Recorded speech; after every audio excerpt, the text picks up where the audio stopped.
Okay. All right, welcome to another episode of Global Politics Africa. We're back on South Africa and the Madlanga Commission, which is just absolutely out of control.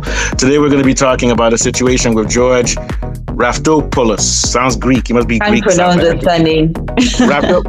Raftopoulos. Whatever. He's the boss. As Alex said, he's the boss of the air traffic, and I think he also deals with traffic. What do you call him? The air boss? What is it? What did you call him? Is it Gauteng Airwing? I think he also is part of the Hawks. But like the Airwing, yeah. Well, he coordinates with Hawks. So this is about KT Molefe. KT Molefe dresses very well. I like his jacket and coat. That guy cool, man. Apparently he's a criminal, travel around the world, sell drugs, kill people. They came to arrest him last year in 2024. And I'm sure he's in the same cell as Madlanga. Cat Madlanga. They're in the same cell listening to music and eating KFC. Anyway, that's just a joke. But anyway, so they came to arrest this guy, and apparently from a unknown person who could get killed if they find out who he is. This person testifies that there was an attempt to hijack the arrest to make sure it doesn't happen. And they the Raftopoulos, who's the air wing guy, flew his helicopter over Molefe's house at the point at which they were trying to arrest this guy. And some other people came. Raftopoulos is testifying in the Madlanga trial that he didn't even know who this guy was, and he was only responding to a call from Hawks to say that they were fake policemen. Isn't it funny that somebody called him and said they're fake policemen about to arrest? Crazy. Very ironic. Yeah, when this guy's about to be arrested and you go to his house. So what I, with my common sense, show is that they wanted to say these guys coming were fake and you need to deal with them somehow. Raftopoulos says he has no idea. He's not involved. He said he got the call for Hawks. We really do believe Hawks are involved based on the evidence we've seen. I can't make a judgment on Raftopoulos. I don't know. He has what we call plausible deniability. Plausible deniability just means if you were involved in something which seems suspicious, it doesn't mean that we can prove it's you. We can put it on Hawks or whoever did it, and you can just say you're innocent. And even if you're not, we have to give a lot of proof. So I don't know if he's innocent or not. Alex, what do you think about this story? But before we give the story, are there any more details that I've missed out that you can enlighten our viewers about? Okay, guys. So to summarize the story, right? There's a high-profile businessman, Katiso Molefe, who got raided by the Hawks. And right in the middle of that chaos, a police helicopter shows up over his mansion. It's like, James Bond movie kind of vibes. Yeah. So now the Gauteng Airwing boss, George, says he wasn't interfering. He says he just sent a chopper to check for fake police. Right? But come on, like, who sends a helicopter for imposters? The timing doesn't make sense. The timing does not make sense. And this guy is the boss. Why is he the one flying? He's not. We know he can fly. You would think that they would have sent other police to fly. He came there himself because he wants to make sure something doesn't go down. That's my guess. He did it himself. This is too big. This is his boss. Molefe himself is his boss. He's like, I'm going to go and help master.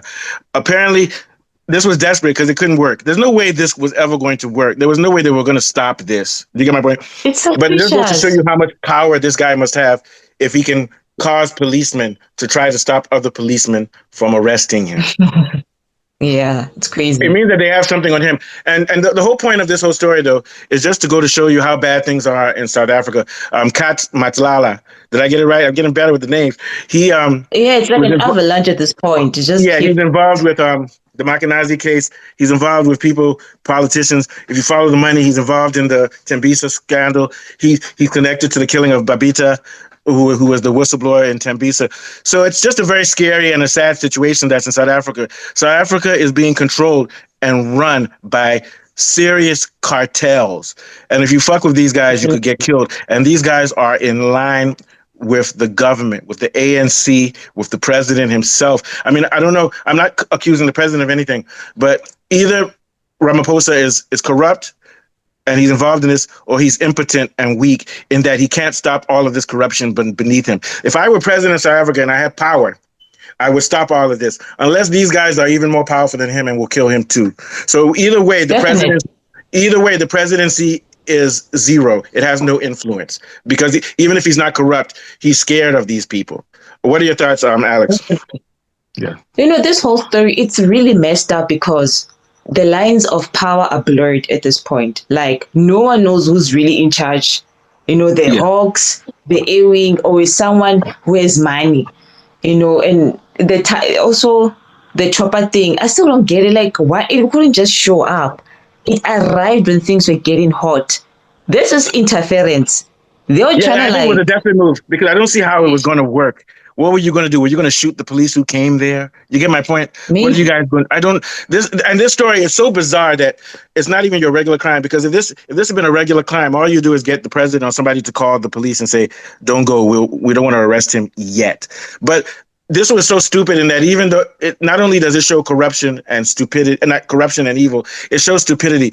Because what are you doing flying a helicopter? You're causing a scene. I'm sure a lot of people in the neighborhood were looking at this scene. So it just goes to show you, not only are they corrupt, they're so incompetent, they can't even run their corruption. So how would they be able to stop real criminals when they want to? In fact, this story is very embarrassing for South Africa. This whole story, it's bizarre and it doesn't make sense. It looks like it's from a James Bond movie. It is. It's ridiculous. And then we have the guy, who was the ambassador that jumped off of a building in France, or supposedly jumped out. Too many things are happening, and every time we see the same names, Molefe, Madlanga. And these guys, when you look at these guys, you can tell that they are not like big bosses. They are actually in between men for some powerful people. And we want to know, who are these people? Are they the Guptas? Are they the Ramaphosa? Yeah, white folks. And white folks, Bulgarians, big people, money, foreigners run South Africa, and ANC and these black people, they have to toe in line. That's why they signed over the Constitution quickly after apartheid. They said, okay, the power goes to the black people, but we'll still have cartels to control South Africa. And South Africa is being controlled by criminal elements, which is why you have high drug rates, which is why you have high level of murders, you have taxi wars, everything. There's no law and order in South Africa. There's only the semblance. Who paid this guy's bail? His bail was 400,000 Rand, or I think it was 2.5 million the first day. And then the judge gave him bail. With all the evidence, the judge gave him bail to get out. Too much corruption. I'm done. What are your last thoughts on this? What insights do you have before we get out of here? Yeah. My final thoughts is that this story, it isn't just another scandal, right? It's a mirror at this point. It shows exactly what happens when power, politics, and policing start sleeping in the same bed.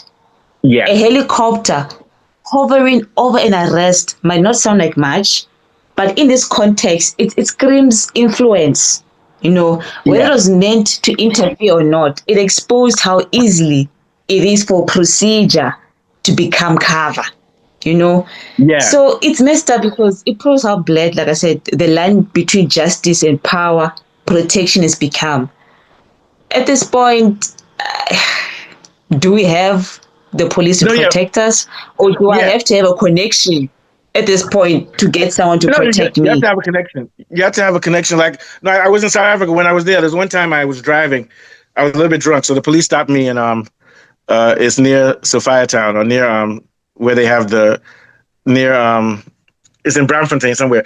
They stopped me at 10, 11 at night, and they did a breath test on me, and I was drinking. And I said, I'm like Jog Slope. Remember Jog Slope, who was drunk? And the policeman laughed, and I gave them 20 Rand, and I drove home. That's a small thing. It's not a big thing.